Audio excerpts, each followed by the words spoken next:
જય શ્રી કૃષ્ણ મિત્રો.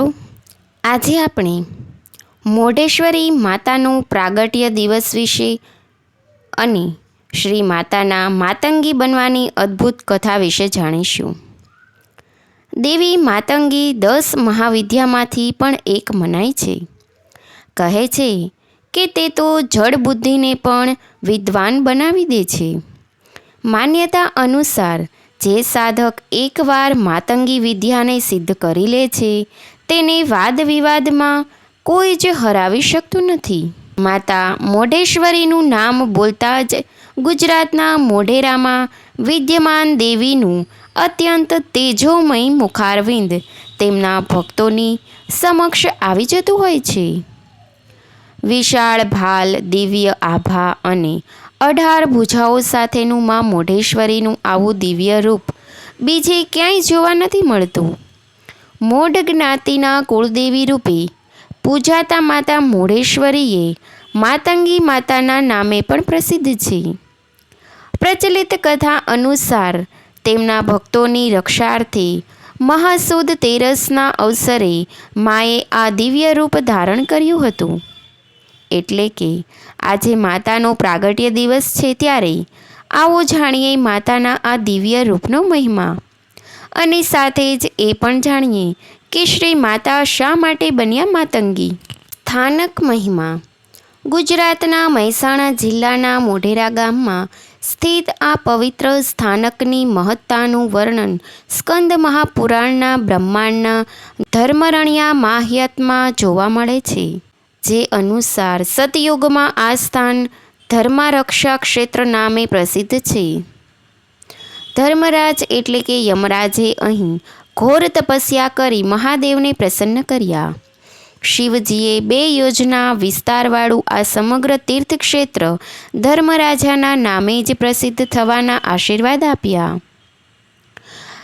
ત્રેતાયુગમાં આ સ્થાન સત્ય મંદિર, દ્વાપર યુગમાં બેદ ભુવન તેમજ કળિયુગના પ્રારંભમાં મોહેશપુર કે મોહકરપુરના નામે પ્રસિદ્ધ પામ્યું અને આજે તે મોઢેરાના નામે સમગ્ર વિશ્વમાં વિખ્યાત છે. મોઢેરા જેટલું અહીંના પ્રસિદ્ધ સૂર્ય મંદિર માટે ખ્યાત છે એટલું જ અહીંની અધિષ્ઠાત્રી માતા મોઢેશ્વરીના મંદિર માટે વિખ્યાત છે. તેજોમય માતા મોઢેશ્વરી. માતા મોઢેશ્વરીના સ્થાનકની સૌથી મોટી વિશેષતા એ છે કે તમે મુખ્ય મંદિરમાં પ્રવેશ બાદ ગમે તે દિશામાં ઊભા હોવ, તમને દૂરથી જ માના ભવ્ય અને અત્યંત દિવ્ય રૂપના દર્શન થશે. માતા મોઢેશ્વરી જ માતા માતંગી અને શ્રી માતાના નામે પણ પૂજાય છે. આદિશક્તિનું મોઢેશ્વરી સ્વરૂપ એ મૂળે તો અસુર વિનાશિની સ્વરૂપ મનાય છે. મા મોઢેશ્વરીને 18 ભુજાઓ છે. આ 18 ભુજામાં દેવીએ ધનુષ્ય, બાણ, ખેટક, ખડગ, કુહાડી, ગદર, પરીખ, શંખ, ઘટ, પાશ, કટાર, છરી, ત્રિશૂલ, મધ્યપાત્ર, અક્ષમાળા, શક્તિ, તોમેર અને મહાકુંભ ધારણ કર્યા છે. મોઢેશ્વરીનો મોઢ શબ્દમાં અને ઊઢ શબ્દથી બનેલો છે, જેમાં મા એટલે કે સાત્વિક શક્તિ અને ઊઢ્યનો અર્થ થાય છે સંપન્ન, એટલે કે જેનામાં ભરપૂર સાત્વિક શક્તિ સમાયેલી છે તેવી ઈશ્વરી શક્તિ એટલે મોઢેશ્વરી. મોઢેશ્વરીને માતાને કુલાંબા તરીકે પૂજનારા ભાવિકો મોઢે તરીકે પ્રસિદ્ધ થયા છે. શ્રી માતા રૂપે કર્યું હતું પ્રાગટ્ય. સ્કંદ મહાપુરાણના બ્રહ્મખંડના ધર્મારણ્ય માહાત્મ્યના અધ્યાય 29માં દેવીના આ ધરા પર આગમનની કથાનું વર્ણન મળે છે. જે અનુસાર ધર્મારક્ષા ક્ષેત્રની અને આ ક્ષેત્રમાં વરસતા બ્રહ્માંડની સુરક્ષા માટે બ્રહ્માજીએ તેમના મુખમાંથી શ્રી માતાને પ્રગટ કર્યા. શ્રીનો એક અર્થ લક્ષ્મી થાય છે અને એટલે જ શ્રી માતા એ મહાલક્ષ્મીનું સ્વરૂપ મનાય છે. પ્રાગટ્ય સમયે શ્રી માતાએ એક હાથમાં કમંડલ અને બીજા હાથમાં પુસ્તક ધારણ કર્યું હતું. દેવીનું આ રૂપ માતા સરસ્વતીનું ભક્તોને સ્મરણ કરાવે છે. પણ આજનું દેવીનું માતંગી રૂપ ભક્તોને રુદ્રાણીની યાદ અપાવે છે. એટલે કે દેવીના આ એક જ રૂપમાં માતાના 3 રૂપ સમાહિત મનાય છે.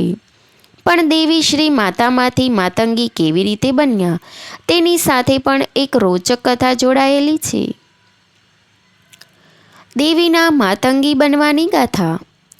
પ્રચલિત માન્યતા અનુસાર ધર્મારણ્ય ક્ષેત્રમાં શ્રી માતાના સાનિધ્યમાં સુરક્ષિત રહી બ્રાહ્મણો યજ્ઞાદિ કર્યા કરતા હતા. આમ સેંકડો વર્ષ પસાર થઈ ગયા, પરંતુ એકવાર કર્ણાટક નામના એક અસુરે ધર્મારણ્યમાં આવી બ્રાહ્મણોને પજવવાનું શરૂ કરી દીધું. બ્રાહ્મણોએ દેવીનું શરણ લીધું. આખરે કર્ણાટકના વધ માટે શ્રી માતાએ અત્યંત ઉગ્ર માતંગી રૂપ ધારણ કર્યું. દેવીનું આ રૂપ સહેજ શ્યામ વર્ણનું હતું, પણ અત્યંત સ્વરૂપવાન હતું.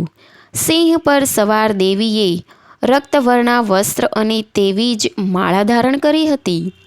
તેમણે કર્ણાટકનો વધ કરી લોકોને તેના આતંકથી મુક્તિ અપાવી અને પછી એ જ રૂપે આ ધરા પર પ્રસ્થાપિત થયા.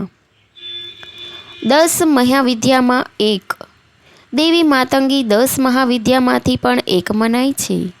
કહે છે કે તે તો જડ બુદ્ધિને પણ વિદ્વાન બનાવી દે છે. માન્યતા અનુસાર જે સાધક એકવાર માતંગી વિદ્યાને સિદ્ધ કરી લે છે તેને વાદ વિવાદમાં કોઈ જ હરાવી શકતું નથી. આજે ઓમ હીમ ક્રીમ ઓમ માતંગૈ ફટ સ્વાહા મંત્રનો 108 વખત જાપ કરી દેવીની વિશેષ કૃપાને પ્રાપ્ત કરી શકાય છે. તો મિત્રો, આ હતી માતા દેવી માતંગીની ગાથા.